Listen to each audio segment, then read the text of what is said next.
കാലിക്കറ്റ് യൂണിവേഴ്സിറ്റിയിൽ ഗവർണർ ഉദ്ഘാടനം ചെയ്ത സെമിനാറിൽ നിന്ന് വൈസ് ചാൻസലർ വിട്ടുനിന്നു. പരിപാടിയുടെ അധ്യക്ഷനായിരുന്നു VC MK ജയരാജ്. യൂണിവേഴ്സിറ്റിയിലെ സനാതന ധർമ്മപീഠവും സംഘപരിവാർ ബന്ധമുള്ള ഭാരതീയ വിചാര കേന്ദ്രവും ചേർന്നാണ് സെമിനാർ സംഘടിപ്പിച്ചത്. വൈസ് ചാൻസലർ MK ജയരാജ് പരിപാടിയിൽ നിന്ന് വിട്ടുനിന്നത് ശ്രദ്ധേയമായി. പരിപാടിയുടെ അധ്യക്ഷനായി നിശ്ചയിച്ചിരുന്നത് MK ജയരാജിനെയാണ്. VC വിട്ടുനിന്നത് തന്നെ ബാധിക്കുന്ന പ്രശ്നമല്ലെന്നായിരുന്നു ഗവർണറുടെ പ്രതികരണം. If somebody in your office does not come to attend the office, can you explain why he has not come? Can you? So how can I?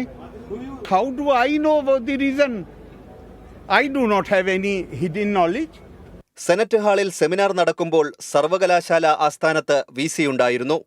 കഴിഞ്ഞ ദിവസം SFI പ്രതിഷേധത്തിൽ VCയെ ഗവർണർ ഗസ്റ്റ് ഹൌസിൽ വിളിച്ചുവരുത്തി ശകാരിച്ചിരുന്നു.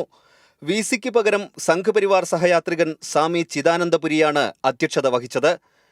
Kairali news, Malappuram.